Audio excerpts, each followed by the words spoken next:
Welcome to Pawnee Park's Memorial Stadium in Columbus, Nebraska for rivalry football action between number 1 David City Aquinas and number 2 Columbus Scotus. Thank you so much for joining us here on ColumbusNewsTeam.com for our featured game of the week. I'm Brandon Axman with the call. Alongside me is Grant Otten. Kate Bowling will be patrolling the sidelines all throughout tonight's activities. Now, Mr. Grant Otten, we have a big one tonight in as many weeks. Number 1 and defending Class C2 champion David City Aquinas comes to town to take on Scotus, that's jumped up to number 2 after Ashland Greenwood fell to number 1. So this is a big rivalry game for both of these teams. They've played for 50 years, and this applies to both teams. How do you handle a game of this magnitude where you're playing a rival?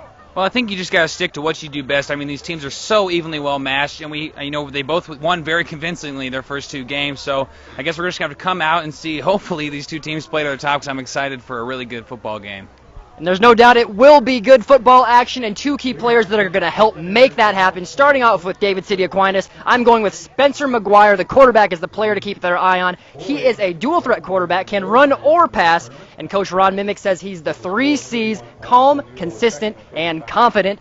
The Scotus defense is going to have to key on him and shut him down if they want to be successful. On the opposite end of the football, and Columbus Scotus going with the key player, senior Bailey Pelster, the leading rusher for the Shamrocks with 104 yards in Week 1 against Boone Central Newman Grove, the defending Class C1 champions. He is explosive, he is fast, and he has the capabilities to go over 1,000 yards this year, according to Coach Tyler Linder. Grant, any final thoughts before we hear from Coach Linder on this game that we're about to see before us? Well, I think your key players are spot on. It'll be exciting to see how these 2 perform throughout the night, and I guess we'll just have to see what happens.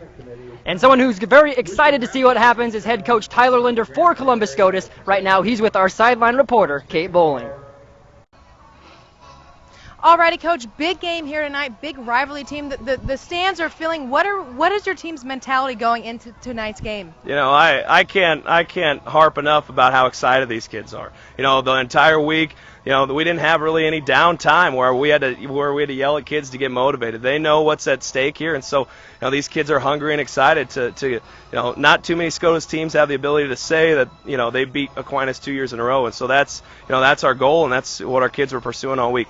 Was there one aspect of the game that you worked most on in preparation for tonight's game? Yeah, we have to play really inspired defense in order to stop a well-oiled Aquinas offense, you know. And on top of that, we just have to be really, really sound in all 3 areas. It's hard for me to say, you know, one area is super important because they all are. And you'll see it, you know, the hidden yards are what's going to win this game. You know, the punt return yards, you know, the field position, all those sorts of things will add up. So we got to protect the football and control field position and just execute our brand of football. Great, Coach. Thanks, and good luck tonight. Thank you. Thank you. Hi, I'm Dee Hansen. I'm the Marketing Director, and we would like to introduce you to Bank of the Valley. Community-minded, family-centered, measurable relationships. When it comes to your business, agriculture, and personal banking needs, trust Bank of the Valley. We really focus on the people that we serve. Relationships are the most important thing to us, and because we're smaller, we're flexible enough and we can make those quick decisions to meet your needs. Bank of the Valley in Bellwood, David City, Platte Center, and their brand new location in Columbus. At Columbus Motor Company, they feel shopping for a new vehicle should not be complicated. That's why during the Chrysler Summer Clearance Event, they offer everyone their very best price 24 hours a day, 365 days a year. At Columbus Motor Company, it's just one low price, plain and simple, always. So if you're ready for a new vehicle, stop by Columbus Motor Company, your Chrysler, Dodge, Jeep, and Ram dealer at 2806 23rd Street in Columbus, or visit them at onelowpricene.com. Columbus Motor Company, where you'll find one low price, plain and simple, always. Would you like to watch this game from above the crowd? When it comes to finding you a new home, the team at Total Realty have a game plan that'll put you above the crowd. Whether you're buying or selling, they will answer your questions and provide an expert offense to put you in the lead during the whole process. The Total Realty team members are real people living in your same community. They have the same concerns as you do, and one might just live in your own neighborhood. Your RE/MAX team members are the hometown experts with the world of experience. They don't just want to sell you homes, they want to make you happy.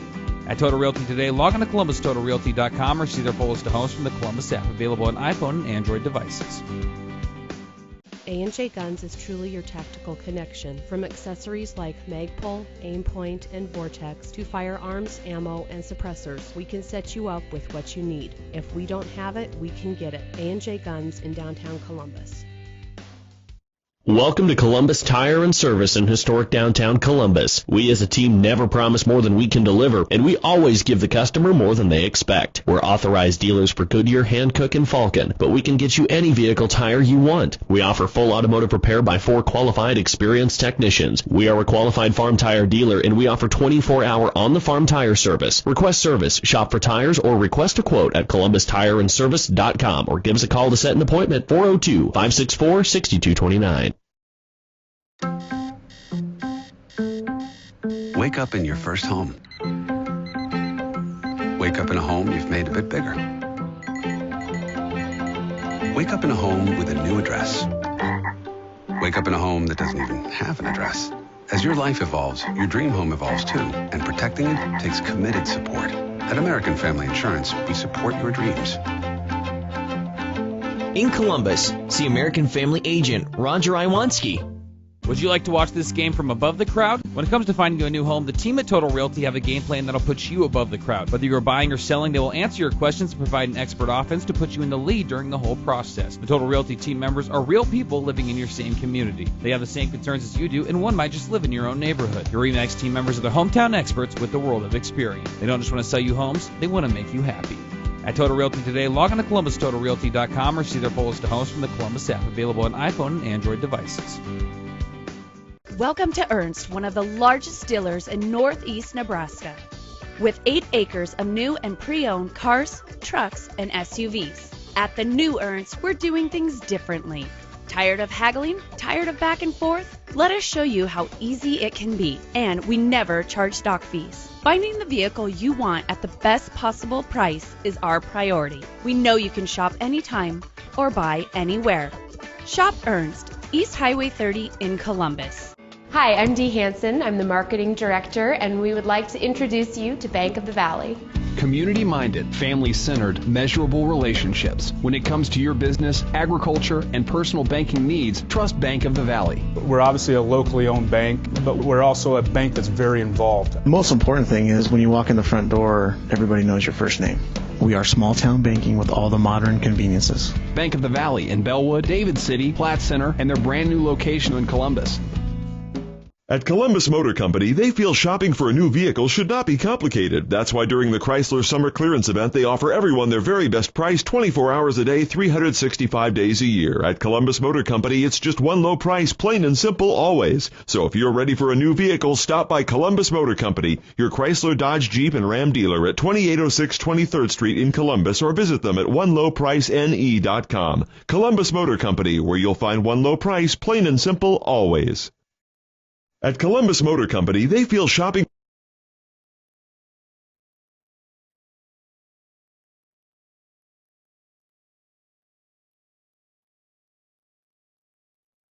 Nebraska, 6 minutes exactly away from kickoff.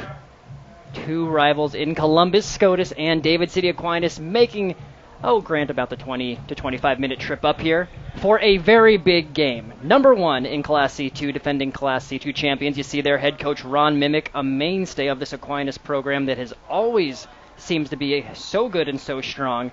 His 26th season here undertaking in week 2, and there are the Shamrocks, the home team, coming out, the number 2 team in Class C1. But not a lot of difference, and these rivals play each other every year, and both teams are amped up and hyped to play. This might be one of the best rivalry matches we've seen out of these two teams, and for anybody who watches this year to year, this matchup, this might be one of the best games you get a chance to check out, because these teams right now are both, it almost seems like, at the peak of their performance now. David City Aquinas is a team that's been in the championship and won a couple championships here in the past few years, so they have been a mainstay in that sense in the championship. But Scotus is a team that's really risen to the top here in the past couple years, and this should form up to be quite a football game. And just to give you the scope of David City Aquinas, they've won 3 of their last 4 state championships in Class C2. Last year, they took on Hartington Cedar Catholic in the finals. Beat them pretty well, but then they turn right around, and who do they play first week of the season this year? Hartington Cedar Catholic. What does David City Aquinas do?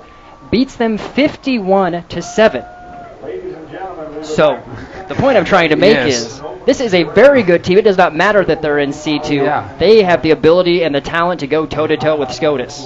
Like we've talked about before, Hartington Cedar Catholic is definitely nothing to shake a stick at. They're a very impressive team in their own right, and so going to be good as we kick off the national anthem here to the start of this game. And with that national anthem and the prayer before the game, we're going to take a quick break here on ColumbusNewsTeam.com. Live football action coming up shortly.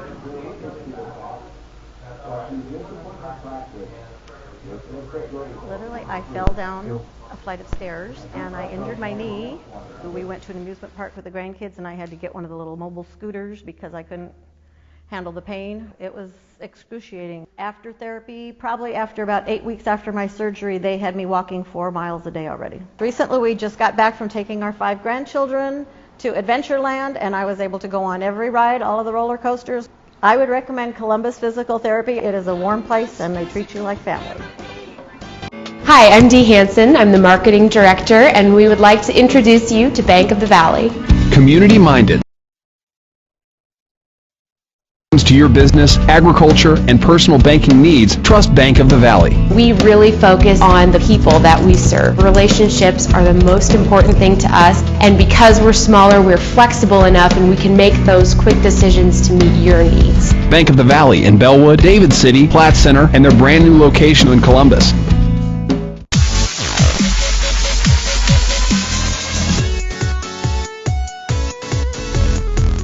State Farm agent Annette Alt can help you find the right level of auto coverage. Call today at 402-564-8581. Hi, I'm Dee Hansen. I'm the Marketing Director, and we would like to introduce you to Bank of the Valley. Community-minded, family-centered, measurable relationships. When it comes to your business, agriculture, and personal banking needs, trust Bank of the Valley. We're obviously a locally owned bank, but we're also a bank that's very involved. The most important thing is when you walk in the front door, everybody knows your first name. We are small town banking with all the modern conveniences. Bank of the Valley in Bellwood, David City, Platte Center, and their brand new location in Columbus. At Columbus Motor Company, they feel shopping for a new vehicle should not be complicated. That's why during the Chrysler Summer Clearance Event, they offer everyone their very best price 24 hours a day, 365 days a year. At Columbus Motor Company, it's just one low price, plain and simple, always. So if you're ready for a new vehicle, stop by Columbus Motor Company, your Chrysler, Dodge, Jeep, and Ram dealer at 2806 23rd Street in Columbus, or visit them at onelowpricene.com. Columbus Motor Company, where you'll find one low price, plain and simple, always. Central Community College, investing in you. Academic transfer, business, health, and technical courses all available at a fraction of the cost of a university. Small class sizes for an enhanced educational experience. Get started on improving your future. Contact Central Community College Columbus campus. Our economic future depends on tomorrow's skilled workforce. Dream it, do it, and Central Community College Columbus is here to help young adults find careers in advanced manufacturing and related businesses. Visit dreamitdoit.com for more information or tour the Central Community College Columbus campus. Our economic future depends on tomorrow's skilled workforce. Dream it, do it, and Central Community College Columbus is here to help young adults find careers in advanced manufacturing and related businesses. Visit dreamitdoit.com for more information or tour the Central Community College Columbus campus. And welcome back, 45 seconds away from kickoff. The Monarchs will be kicking it to the Shamrocks, who will have their first crack at this defense of the Monarchs. Columbus Scotus coming off that 31-14 win against Boone Central Newman Grove a week ago from today. Then ranked number 5, currently dropped now to number 10, and we already talked about the Monarchs. Still number 1, defending Class C2 champions, and after a very impressive win in Week 1. Things are going to be interesting. Shamrocks jumped up to number 2 after starting preseason number 3 with a surprising loss by Ashland Greenwood, the number 1 C2 team, or C1 team, when they fell to Wahoo in Week 1. Yeah, not a loss. I think, well, really anybody expected them to suffer, but the Scotus Shamrocks are obviously thanking Ashland Greenwood for dropping that one now as they move up to number 2 and making this second week Scotus game another possibly one of the best games in the state. There you see Cole Harrington, who had 2 touchdowns in that Week 1 performance against the Cardinals, back to receive. Along with Jackson Kumpf, and we are officially underway. Thank you for joining us here on the ColumbusNewsTeam.com Pleased to bring you this broadcast as Harrington takes it at the 10-yard line, and he's got a full head of steam. He's running down at the 35-yard line, gives his team a boost to start things off. Yeah, Brennan, great job on those initial blocks to let Harrington loose and get up there to put the Scotus Shamrocks in great field position to start off this match. Head coach Tyler Linder in his second year at the helm. Had a very good win against these guys last year, a 3-point win, 16-13, when the Shamrocks traveled to David City. And again, the lone blemish on that Monarchs state championship season, the only loss they had was to Scotus, and it was week 2. Have to think, and Coach Linder believes that they'll remember that one and be playing with a chip on their shoulder here tonight, looking for perhaps a little revenge. Imagine that in a rivalry game. I imagine that is on the mind, and I wouldn't be surprised if we don't see these Monarchs coming out here with that fire, with that on the back of their minds, so this could hopefully come out to be a very exciting game. There was Bailey Pelster there on the carry for a gain of 10 yards.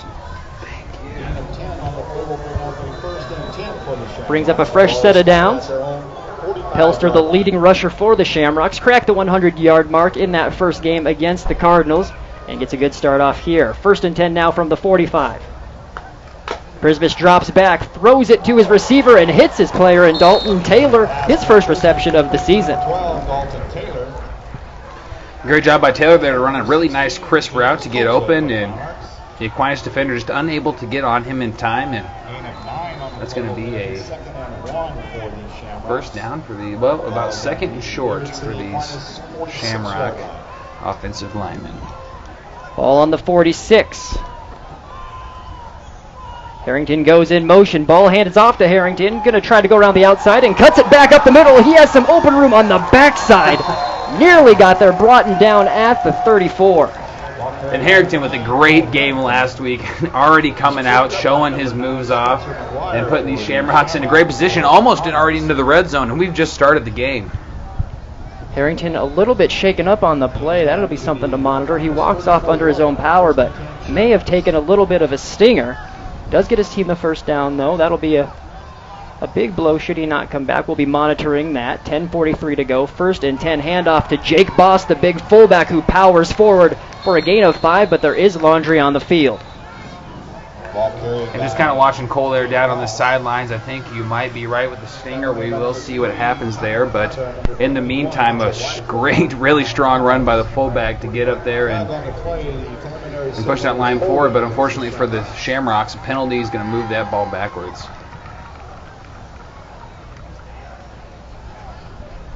We'll see how far they march it back. Both these teams, though, very similar. They both run the wing tee, and they both won the 33 stack. So Coach Linder said, talking to him at practice, the winner of this game will be the best wing tee offensive team in the state. They're basically, Grant, mirror images of one another on both ends of the football. Now, I kind of said it before the game, these guys couldn't have matched up any better. You know, when you're running a scout team, all you got to do is run what you run. And it makes a good week of practice for these guys coming into this game, so they should be all on point.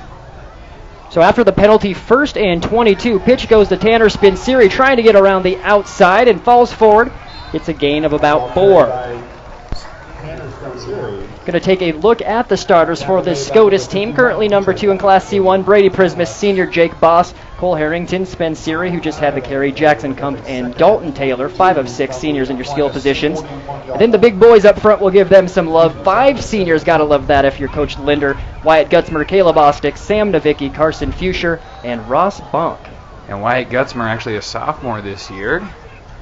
But he is the lone sophomore on that senior line. He plays like a senior. He plays like a senior, that's for sure. Brady Prismus drops back, hits Dalton Taylor for his 2nd reception of the night, and that is going to make it a 3rd and manageable after 2nd and 17. Wyatt Gutzmer, a junior, excuse me. Right in between. We got right in between there, Wyatt Gutzmer, junior. But that line is very good, very big, giving that Scotus Shamrock offense some time to work and some time to develop as they move down here for the 3rd and about 6. 9:10 to go in this first quarter. Opening drive of the game. Shamrocks got the ball first. There's another throw to Taylor, and great defense on the play by the Aquinas Monarchs. And that one getting the credit there is none other than number 16, James Copsa. Yeah, Cobb's a great job on the defensive end there, just really getting in there and making it difficult for them to complete a pass.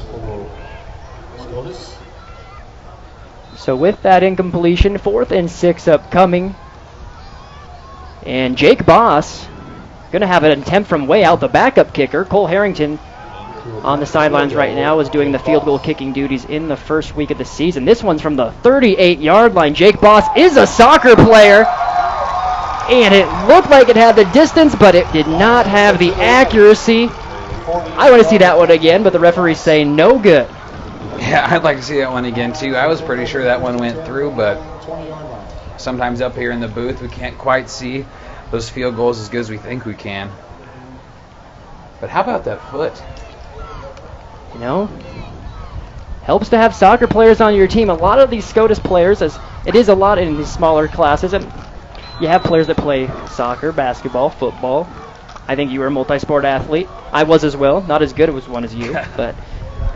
Yeah, it is great for the Scotus team to have these guys that are so versatile, can really play almost every position on the field. So ball at the 20 as the Monarchs have their first attempt. Pitch to the outside. There you see the speed and athleticism nearing a first down on that runs Lane Napier.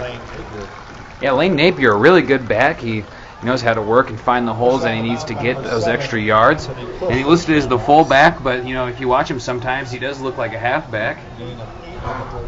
We'll take a look at this one more time.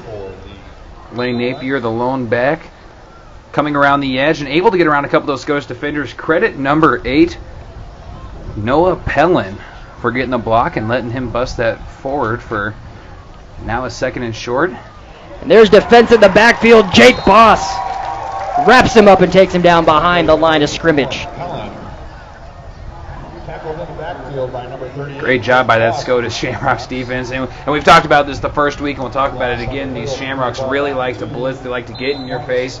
And if you're going to run it down after down, they will find a way to stop you. But this Aquinas team, if anyone can beat them, it is this Aquinas team. They do what they do, and they do it very good.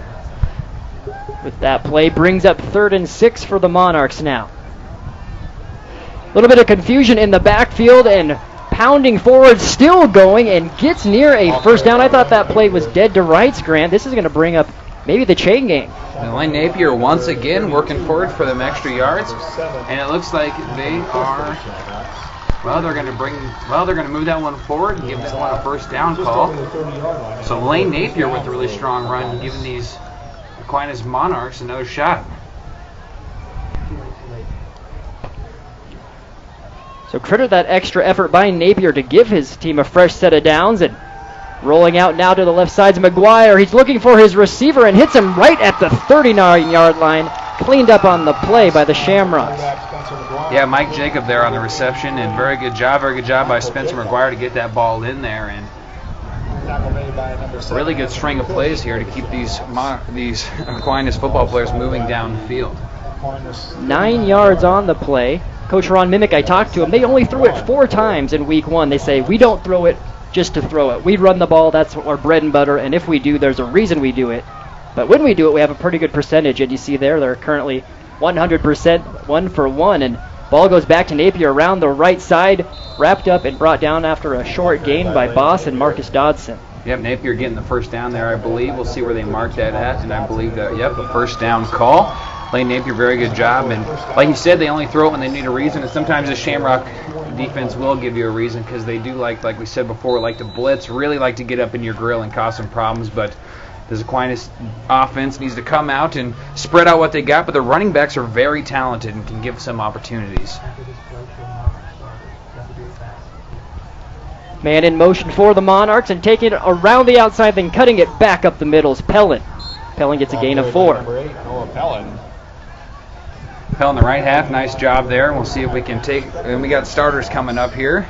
There is the Aquinas offense. Pellin, the running back, the senior, along with Cranda. McGuire, the quarterback. Lane Napier, we've said his name a couple times. Mike Jacob with a catch, and Brandon Darrow.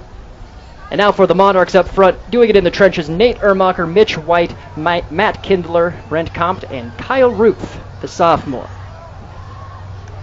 2nd and 7 now, 6:27 to go in the first.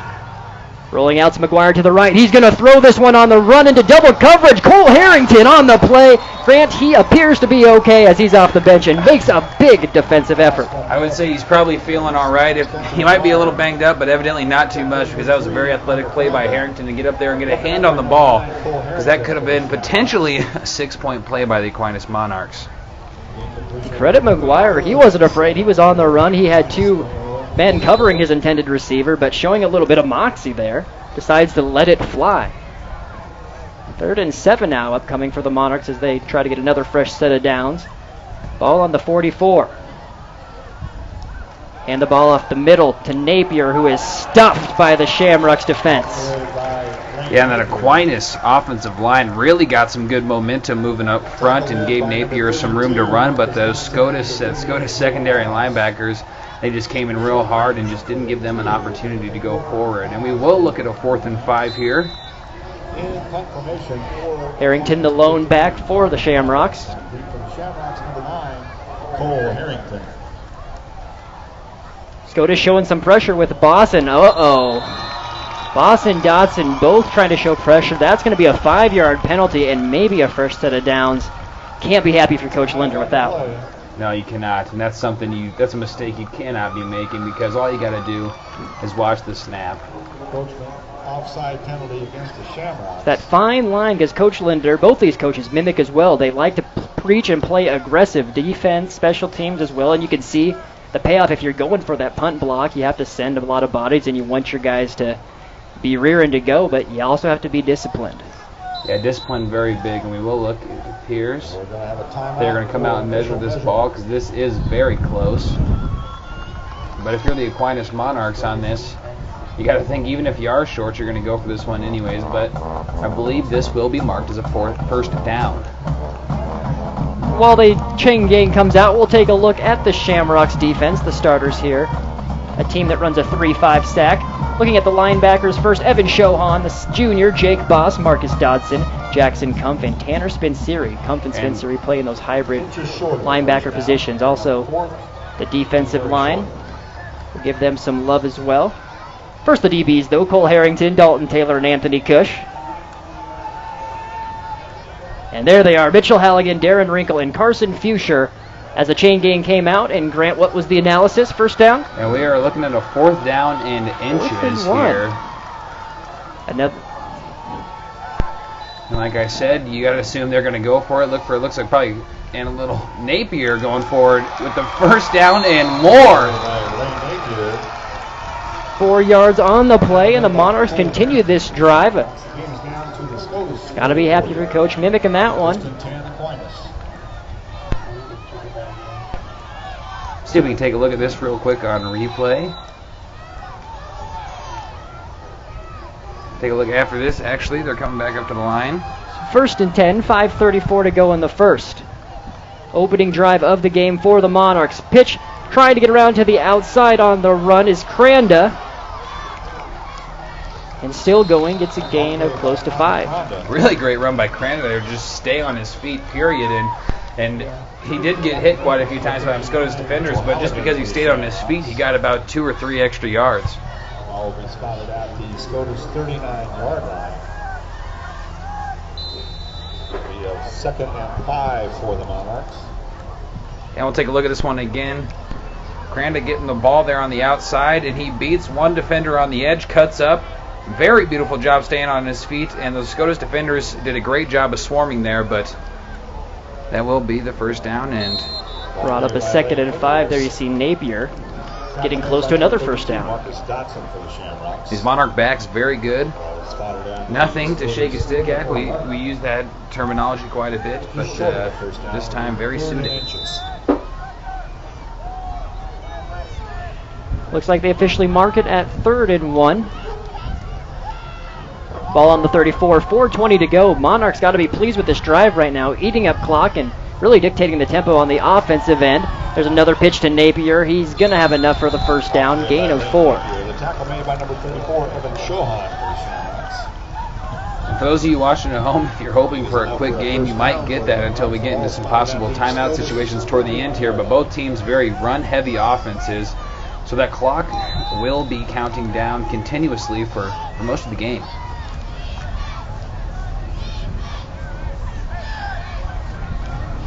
So 1st and 10, fresh set of downs from the 31. Exactly 4 minutes to go. There's a handoff, and losing his footing and then paying for it as he runs into Evan Shohan and Jake Boss on that one's Pelon. And I'm glad he's not hurt there because he did get crushed up a little bit on there. And we will see if we can get a look at this again real quick. Pelon is going to come here on this left side. Nice job for the most part, but you got number 3, Connor Cronda back there, and it's about impossible to block 2 guys like that running at you full speed. So loss of 2 on that play brings up 2nd and 12. Man in motion, and Cranda to the right. Cranda with a swing pass. He's going up the right side and has some room. Gets close to a first down. Cranda doing a real good job of working down that right side of the field so far. We've seen him on 2 or 3 plays now, but good job weaving through the defenders to get that extra yardage as 24-yard line. Aquinas Monarchs break into red zone territory. Bring up a 3rd and 3 for Aquinas. So 3rd and 3 upcoming, 2:50 to go. Monarchs just methodically marching their way down the field. 3rd and 3. Very solid drive so far. McGuire takes the snap. He's going to keep it. 3rd throw of the offensive possession. Hits his receiver. Don't know if it's going to be enough for a first down, though. Maybe gain of 1, if that. McGuire intended for number 83, Michael. It actually looks like they called it incomplete. So 4th and 3 upcoming. Number 39, Jackson Hunt. Bring up a 4th and 3 for Aquinas. So decision-making time for Aquinas and Coach Ron Mimic. Ball's on the 24-yard line, and 4th and 3 after that incompletion. Appears they're going to go for it. Again, be disciplined if you're the Scotus defense. They may try to draw them off sides. McGuire dropping back. Has room to run on the right side. He'll get the first down and then some. Boss cleans him up, but not before the chains will be moved again. And I think the Scotus defenders got a little too worried about that deep ball, which they need to make sure they got it covered. But because they had so many guys back there, that opened it up for McGuire to get that first down with the extra space. Gain of 6 on that play. And credit McGuire showing that poise and calmness we talked about pregame. Dropped back like he was going to throw, and then once the defense bit, he ran and got his team the first. Pelon with the pitch sweep around the left side, and not much there. Yeah, great job by the defense. You see Boss and some of those guys over there on the edge. Just holding that up. Marcus Dotson as well getting in on that. And Evan Shohan. At the 2-minute mark now in this first quarter. Got to be getting tired if you're the Scotus defense right now. They've been out there for the good part of 7 minutes during this current Monarchs drive. McGuire under center. Pelon in motion again to the left side. Handoff goes to Napier, and he gets stuffed at the line of scrimmage. Marcus Dodson says, not today. A flag, though, late. Yeah, I'll be curious to see what this is. He threw that extremely late. I wonder if we got maybe some of the Aquinas players clapping there, so not sure if we got a unsportsmanlike conduct or what we got going on. So personal foul against the Shamrocks. We'll see if we can see it here, Grant. What happened? Again, look after the play.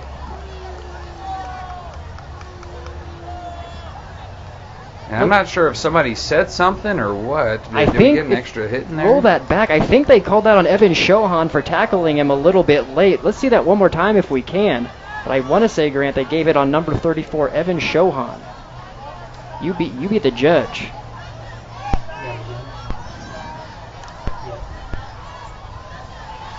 Take one more look at it while they march things off here in an automatic first down. Personal foul penalty against the Shamrocks will move the ball down. All right, so here it is, Grant. Look at number 34, the linebacker, right there. It'll be 1st and goal from the 9 for. So he's tackled, he's down. Yep, and that's. I think you're right there. That you got to be careful with those late hits, especially when you're diving on those piles. That's something they're very cautious to watch nowadays. So it was 1st and 9, goal to go, but another penalty flag on the field. Well, a false start by the offense is going to march this one back. Not quite as far as they went forward, but the Monarchs sitting with about That penalty will move the ball back 3rd to and 6. Scotus 14-yard line. It will be first and goal from the 14 for Aquinas. After the penalty brings up a 1st and 14, goal to go for the Monarchs. 1:16 remaining in this opening quarter. Shamrocks have only had the ball once, and this is the opening drive for the Monarchs. So again, like you mentioned, two teams that run the ball a lot. The clock is going to go fast. At 1:06 and counting, and a Monarch player is going to talk to Coach Mimic, and they're forced to take a timeout. And this Aquinas team really pressing here at the end of this quarter as we move along. But the Scotus Shamrocks, that penalty, if you're Coach Linder, you can't be happy about that. And you see that when you're a defender, you see those guys just kind of waiting there to get hit. But the rules nowadays, you just can't do that. And if you weren't already aware, we are ColumbusNewsTeam.com. Proud to be bringing you this live broadcast, our featured game of the week. We do more than just football and sports broadcasts. We have live news, local news, as well as sports broadcasts as well. So, bottom line is, Grant, if you want local news, you want local sports, you want local weather, check out our website. And be sure to follow us on social media, Twitter at Columbus NE News, and Facebook just at Columbus News Team. But we will keep you up to date on the very latest in both local sports, like you said, and local news, along with weather, because sometimes, if you're living in Nebraska, you know that weather is pretty unpredictable. And we're proud to bring you the latest and serve the Platte Valley in Northeast Nebraska in that capacity. We're also proud to be here doing this game, the second great game, Grant. We've been spoiled to do these live football games, especially early in the season, with the Boone Central Newman Grove Scotus game, and again another good one unfolding before us here tonight in Aquinas and Scotus. Yeah, and a really great schedule throughout the rest of this football season. So make sure you get online and check that out as well. So 3rd and 7 after the timeout, 1:06 to go, and there is the handoff and nothing doing there. Connor Crander, the Monarchs tried some trickery, but I think they scouted that one out in practice this week, Grant. Yeah, let's see if we can take a look at that one more time. Nice little play by Aquinas, but Scotus saw right through that. And we're looking at about a 4th and long, sitting on the 16 or 15-yard line, I believe. Let's take a look at this one more time. The fake pitch, the handout underneath to Cronda, but the big boy, number 70, Ross Bonk, getting in there with the tackle. So now the Monarchs look like they're going to attempt a field goal. It'll be 31 yards. They're going to have their shot at it is Nolan Helgoth, excuse me. There's the snap. Helgoth kicks it. That does not look like it's going to make it, and it will not. So 2 missed field goals for both teams on their opening drive. The Shamrocks will get the ball at the 20-yard line. 12 seconds remaining in this opening quarter. And a kick Helgoth did make before the game, so he's probably not happy with himself on that. But now it's going to be back to still 0-0, and this game continues to be a tight match as we prance closer and closer to the second quarter.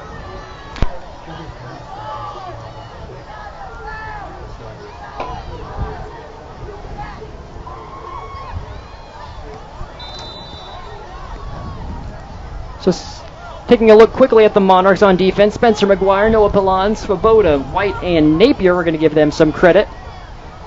And now 1st and 10 upcoming for the Scotus Shamrocks. Handoff up the middle for a short gain, if anything. Bailey Pelster there on that one, his second carry of the night.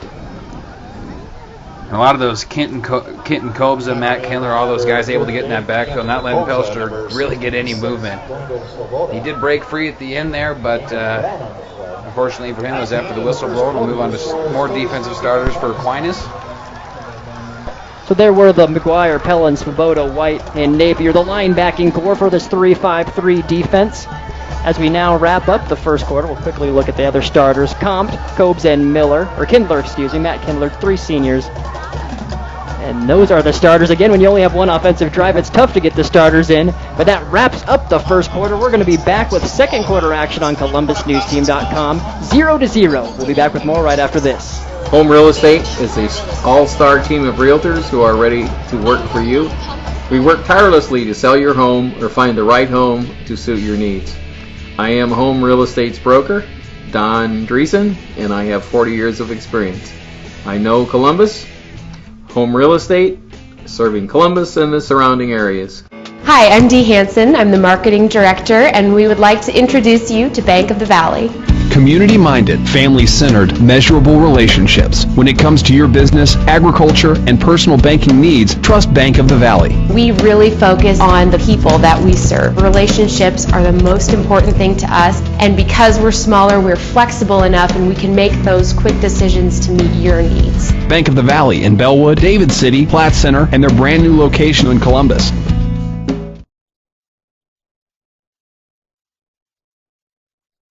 And welcome back to Pondy Parks Memorial Stadium in Columbus. Second quarter action just underway as the Shamrocks give the ball to Jake Boss. He pounds up the middle for the Shamrocks' second drive of this game.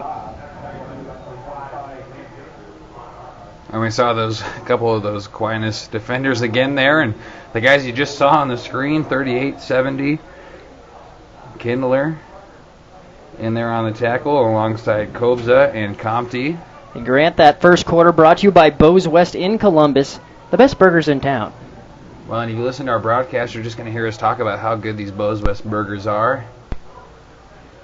So 3rd and 3 now as the Shamrocks try to move the sticks. Not going to look quite like they'll get there as the referee appears to mark it about a half-yard short. Those Bo's West burgers are quite delicious, though. So if you have a chance to stop by Bo's West, make sure you get out there and try some of those burgers, have a nice drink. Great setup there on these hot days. They do have a nice outdoor environment, little patio section you can go check out. So make sure you stop by Bo's West and get some of those delicious burgers. So the Monarchs defense stands firm and will force the first punt of the night, it would appear, for Scotus. Tanner Spenceri back to do the kicking duties. Pallon back to receive for the Monarchs. Also alongside teammate, as there is a booming punt there by Spenceri. That is exactly what you want. It is still rolling, and oh my goodness, Grant, that's what you do in the NFL. Ball was on the 27-yard line. Let me do the math quickly.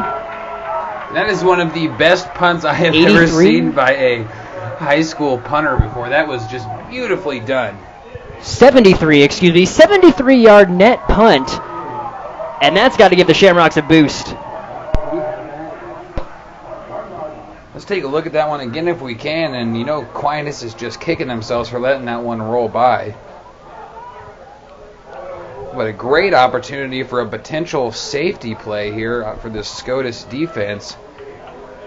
Aquinas Monarchs really just going to try and push and get out of this end zone because they are backed up. You could not get that ball any closer to that end zone.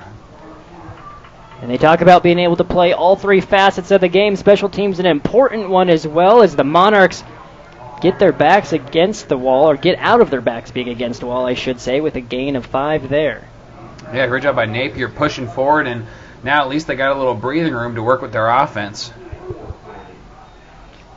Napier, the leading rusher for the Monarchs so far. That's his 8th carry of the night. Nearing 30 yards on the evening. Bringing up 2nd and 5, 9:58 remaining in this opening half. Monarchs take the snap again to Napier, has some room in the open field, and Broughton down at the 16-yard line though, but Napier showing his strength and athleticism there running through tackles. Yeah, Napier running like a man out of... You can finish the rest of that sentence for me. H-E double, but we'll look at this play right here again as they hand it off to Napier, and he just bursts through the line, breaks a couple tackles, and gets all the way up to the 18, 17-yard line there. And the Monarchs working with a fresh set of downs.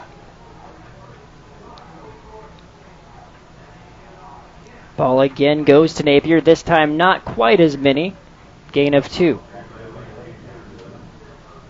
It almost looked like the same play, but great job by Napier to push forward, and a better job by that Scotus defense to hold him back because he is just running fantastic right now. And credit that a lot to that offensive line over on the Monarchs side for opening a hole and giving him room to run.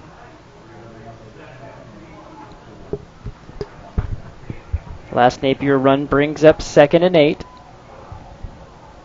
9 minutes remaining in this opening half. This is the Monarchs' second drive of the evening. Pitch goes to Pellin. He's going to try to use his speed to get to the outside. Not quite able to break the corner. Still gets a short little gain on the play.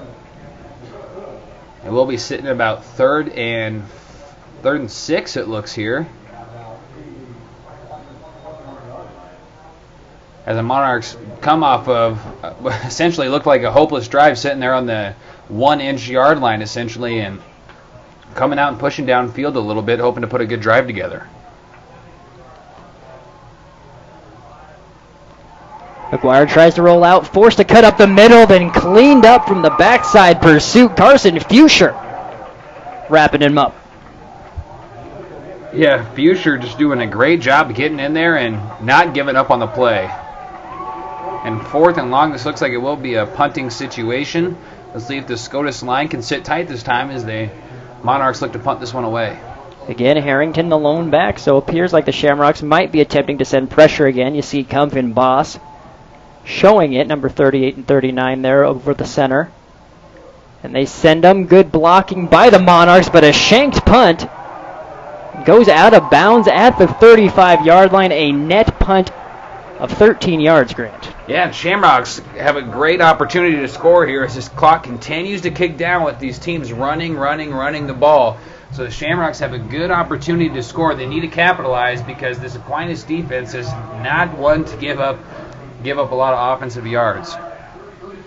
So quite a contrast on the special teams for that. They seem to be mirroring each other. They're already mirrors. They had a missed field goal, then a punt by Scotus, although it was 73 yards, opposed to a 13-yard punt on the other end for the Monarchs.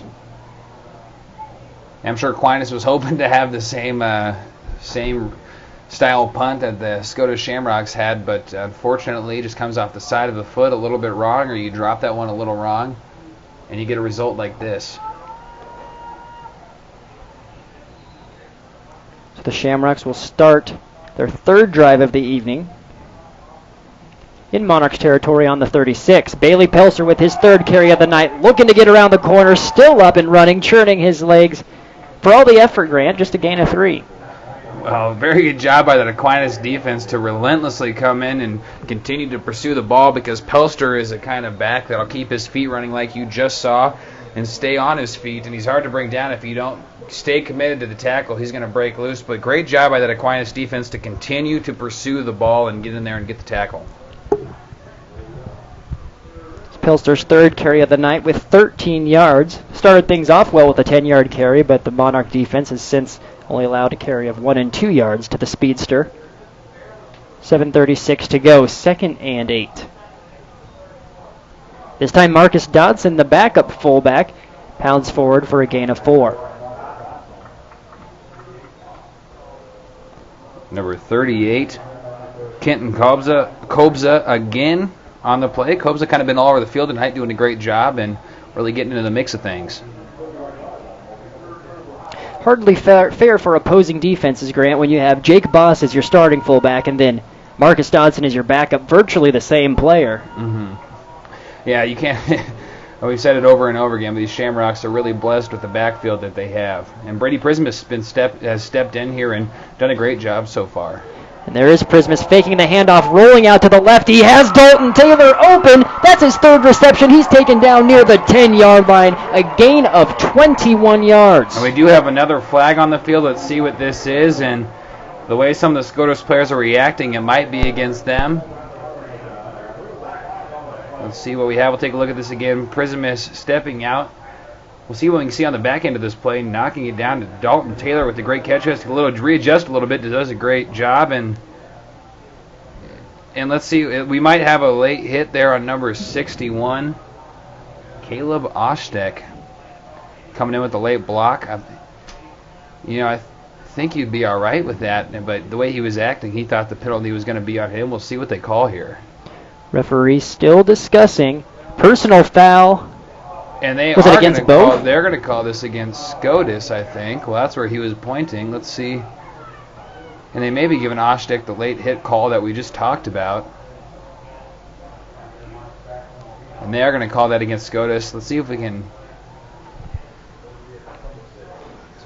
take a look at this one more time. I think the late hit is what we're going to is what they're calling here. They did call a personal foul. Let's see if he is going to call that one against Scotus. So they're going to march this one back quite a ways. They will be working with a fresh set of downs here.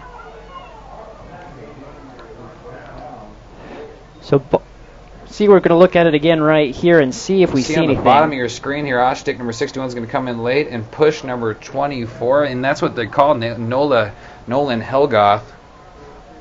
I believe that's what they're going to call there, and you can see by Oshtik's reaction, he knew it right after the play happened. So 1st and 10 still, ball on the 26th though. The second personal foul by the Shamrocks tonight. Pelster in motion, and Prismus drops back. There's Dalton Taylor again. He's open and touchdown, Scotus. 26 yards, Prismus to Dalton Taylor. And Dalton Taylor, he might have been a little upset because he lost some of his yards. We're going to take a look at this one again. Prismus just going to step back here and float it over top to Dalton Taylor, who's wide open, just hangs onto the ball and gets 6. So his 4th reception, and how about that for a little bit of payback?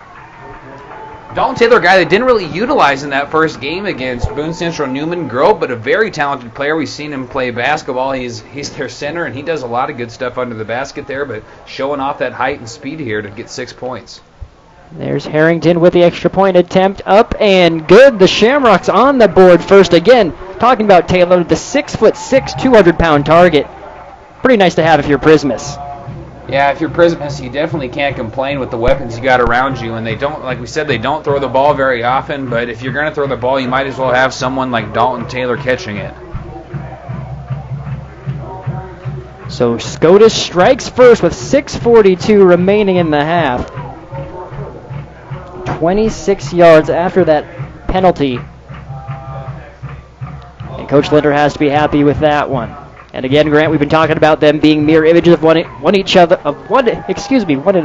What am I even trying to say? I don't even know right now. The point I was trying to make is, do we feel that the Monarchs are now going to answer with a touchdown of their own?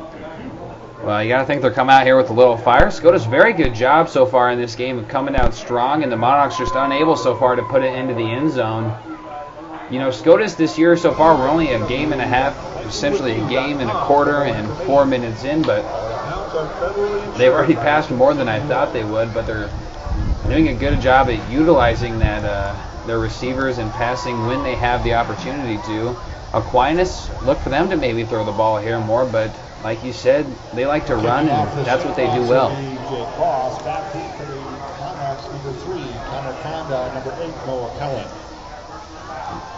Jake Boss to do the kicking off duties for the Shamrocks. Boots one high, but it's going to be fielded at the 10-yard line. Crandall with it. He pounds forward to the middle, gets maybe past the 20-yard line, close to the 25.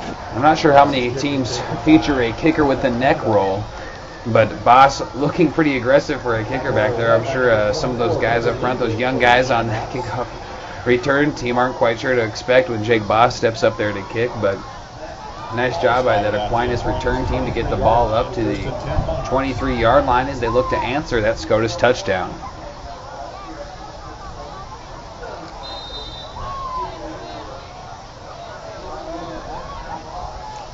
So 1st and 10 from the 23-yard line where the Monarchs will officially start things. Handoff goes up the middle and close to a first down. Gain of 7 on the play. Goes to Kobza. In a packed house tonight, a lot of energy moving through this stadium right now as these two teams face off.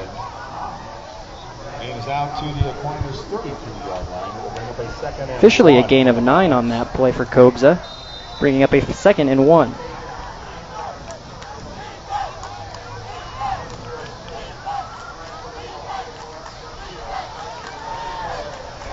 And there is that 2nd down play, and looks like a loss of 1.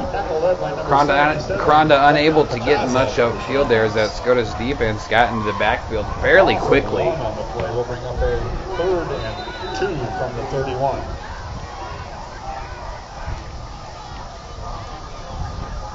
Big 3rd down here for both teams, Scotus as well as the Monarchs in terms of momentum. 5:32 remaining in the half.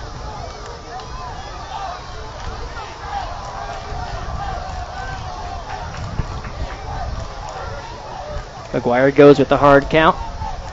Then hands it off up the middle. First down and then some for the Monarchs. Taken down near the 50-yard line is Noah Pellin. And Dotson getting in there on the end of the tackle there alongside Jake Boss, but not before the Monarchs get a first down and move these sticks forward. And so far, looks like they're doing a good job of trying to answer. We'll take a look at this one again as they hand that one off to the fullback right up the middle, and number 12, Dalton Taylor, able to make initial contact, but number 8, Noah Pellin, getting the first down and a great run. Ball at the 47-yard line. Hand off up the middle again for a gain of 4. Wrapped up there on the play by the Shamrocks and Sam Novicki. Noah Pellin, a tackle made by number 54, Sam Novicki. He's down to the Scotus 49-yard line.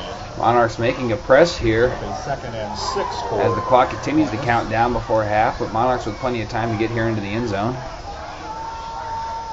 McGuire hands it off again up the middle to Cranda. Not a lot there going up against that defense of the Shamrocks. Ball carried by James Kobza. Excuse me, that was Cobes on the play. Ross Bonk in there on the tackle alongside Carson Fuchser and Sam Novicki. Ross Bonk and number 34, Evan Shohan for the Shamrocks. So 3rd and 5, 4:05 to go in the half. Again, this Aquinas team, not very flashy, they know it. But they'll gain chunks of yards. And they'll wear defenses down.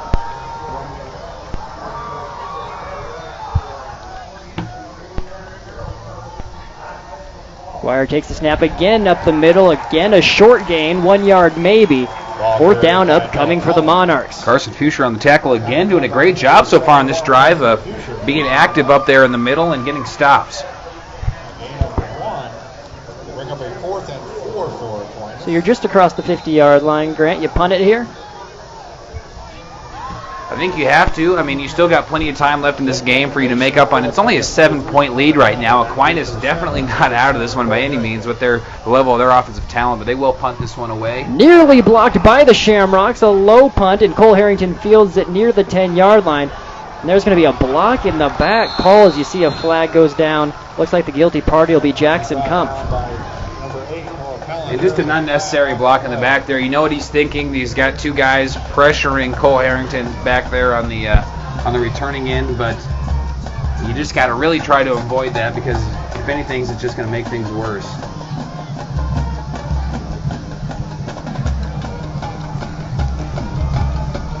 They are conferring here. We'll see what they have to say.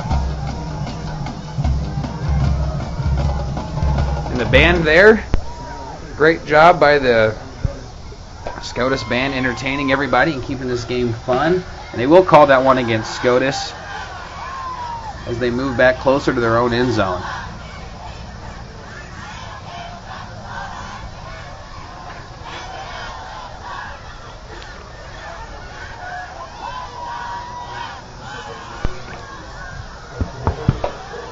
So that'll be half the distance to the goal. Ball at the 5-yard line.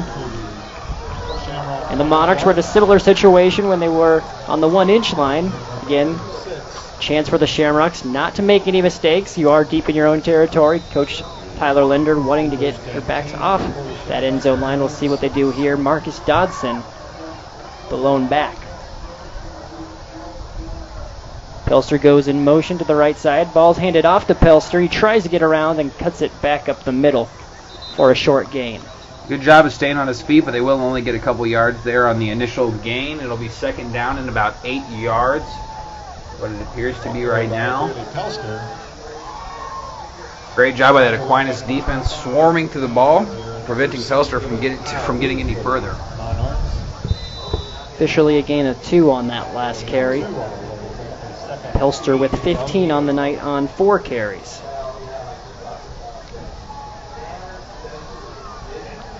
Second and 8 now. 2:20 to go in the half. Pelster again in motion, looking like about the same play. The Monarchs, though, get in the backfield, and Pelster fighting. That is not going to be a safety for forward progress. The Monarchs players wanted it, you see. Referees mark him at the 4. Pelster with no chance there to get out and about. That Monarch defense just extremely aggressive. Yeah, they wanted the safety there, but let's see what's going on here. And they will have a holding call. Just more and more mistakes by this Scotus offense as they continue to move back farther and farther closer to their own end zone.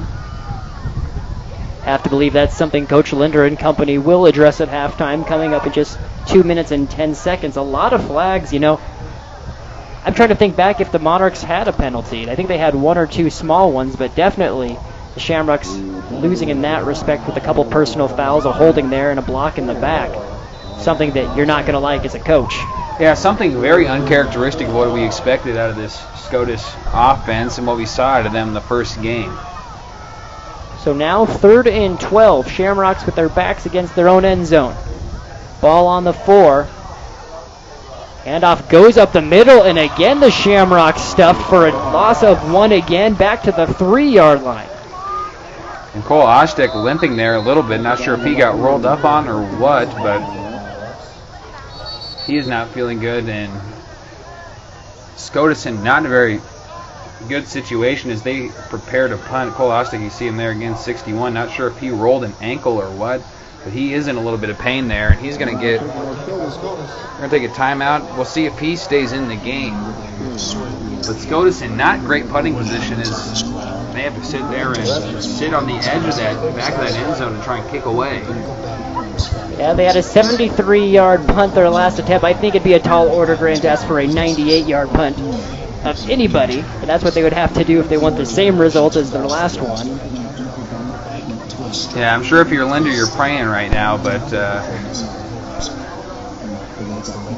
all you can do is hopefully get this one out and get this across middle field. And Coach's Corner.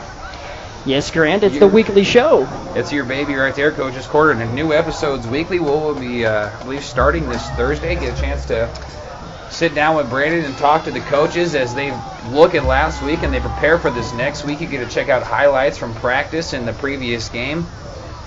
And so, Coach's Corner, be sure to follow us on social media if you want to follow those weekly episodes. Yep, highlights from this game will be on there, as well as the other two teams in Columbus, Lakeview and Columbus High. We sit down with all three coaches, and it really is just a great time, Grant. We enjoy it, the coaches enjoy it, and we're glad to bring it as a part of our sports coverage. And you see the Scotus Shamrocks setting up here with Tanner Spenceri back to kick this one away as he sits with his heels on the very edge of this end zone. Good snap. Spenceri boots it. Another good one. That's going to get near the 45-yard line. And a fair catch is called, Eddie. That's a little bit of a mistake if you're Coach Ron Mimic. James Kobza had about 15 to 20 yards of real estate in front of him. Well, and you could see right after he fair caught that one that he was ready to start moving. He realized how much room he did have to move in front of him, but not exactly in bad position, though, if you're these Monarchs. They are in Scotus territory as they kick off and try and get in the end zone before the end of the half. Minute 52, so plenty of time to do it. And the Monarchs have these long, methodical drives where they just chip away at defenses, wear them down.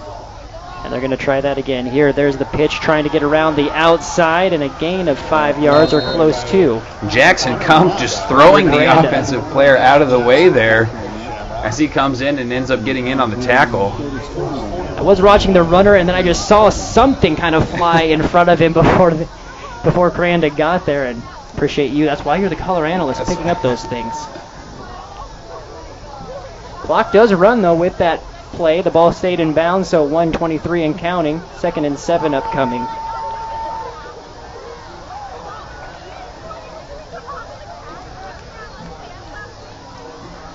And similar play, they fake it this time, though, and decide to throw it. Nobody home. Interception by the Shamrocks. That's a big one, and the ball pops out.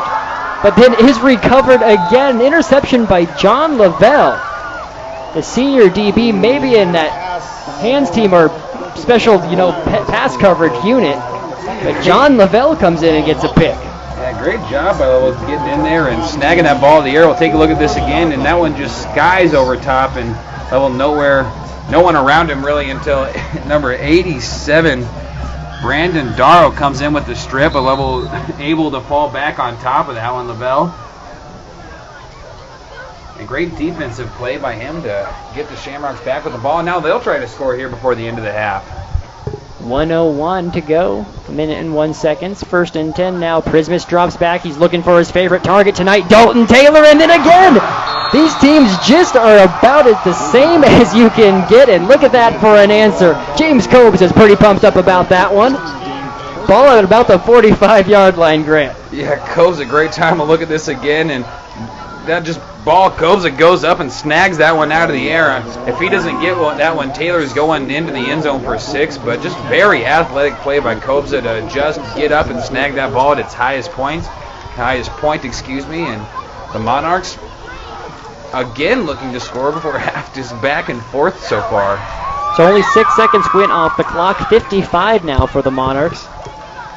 You see why these teams like to run it. That's definitely more of their strong suit, what they're more comfortable doing. There's a little double reverse type play as Noah Pellin rolls up the middle for a gain of 3. And we saw essentially a very similar play earlier when the Monarchs were pushing down in the first quarter on the end zone, but a little handoff and forward pitch action. They are able to get forward for about 4 yards there.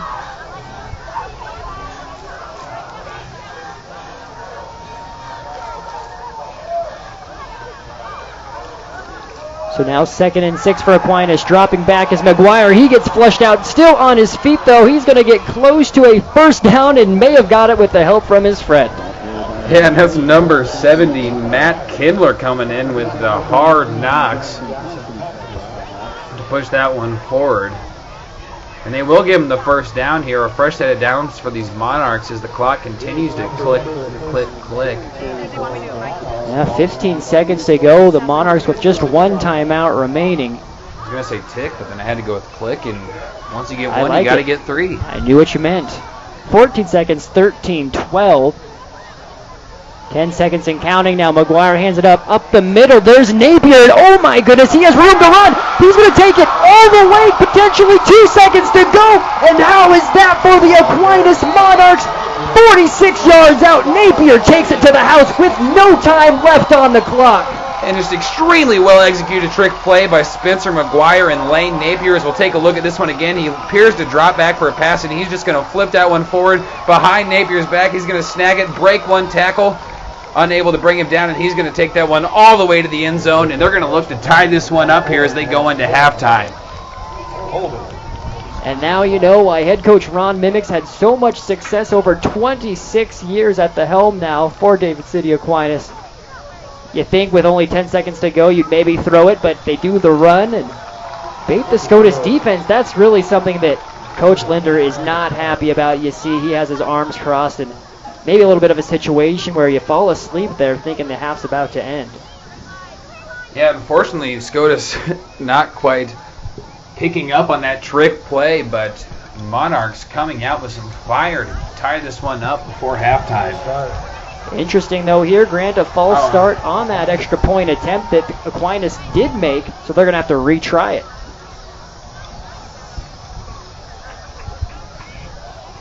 And Linder is talking to those players a little bit on the sideline, like you said, trying to get their minds right as they,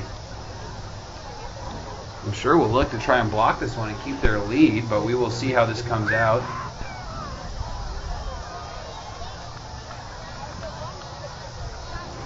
So they march it off now. The ball's going to be placed at the 8-yard line. Makes things a little bit tougher for the extra point. And every point matters in a game like this against rivals, a game that last year was decided by 3.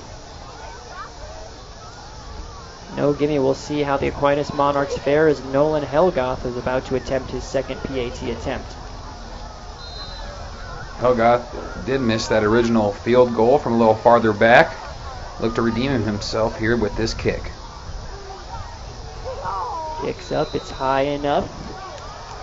And no good, Grant. So shift in momentum. That will be very interesting to see how much of a factor that 1 point plays throughout the rest of this contest as we go into halftime. Currently 7-6, Scotus leading the Monarchs. Yeah, that's something you really, if you're a fan kind of watching, you might not think that plays a huge role, but these Scotus Shamrock fans are certainly excited that they continue to have this lead going into half. So again, Grant, a half where pretty much everything was mirrored by one another. You started out with 2 field goal misses on the opening drive for both teams, then 2 punts, and then towards the end of the half, both teams trying to score. Scotus first off getting the interception from the Monarchs and then turning right around the very next play, and Monarchs doing the exact same thing. And Lane Napier, though, putting his team on the board with that 46-yard touchdown run. As we wait to hear from head coach Ron Mimick for the Monarchs. 6-0-0. You have those winning numbers. Please report to the press We'll be box. interested to see how these two teams come out this next half. Very evenly matched, like you said, going back and forth, interception to interception, and end zone drive to end zone drive. So far, Scotus playing a little bit better than David Aquinas, but Aquinas has a lot of tricks in the bag, and you saw it there with that long touchdown run. So without further ado, head coach Ron Mimick for the Aquinas Monarchs and his thoughts on the first half as he's with our sideline reporter Kate Bowling. Team members include Amy Husenfeld, Jenny Belson, Olivia Rath, Rachel Mitch, Savannah Robertson, Brooke Podlock, Courtney Flint, Maddie Sinovic, Elena Walnick, Caitlin Steiner, Emily Karstens, Jenna Salerno, Caitlin Enderlin, Maddie Neville, Try to find a way to move the football, and we had a blown coverage on the touchdown pass. We were rolling the wrong coverage. Good teammates should make mistakes. They're making us make mistakes. Hopefully we can clean it up ourselves and find a way to make a couple more plays than they can in the second half. What is the main thing that you think needs to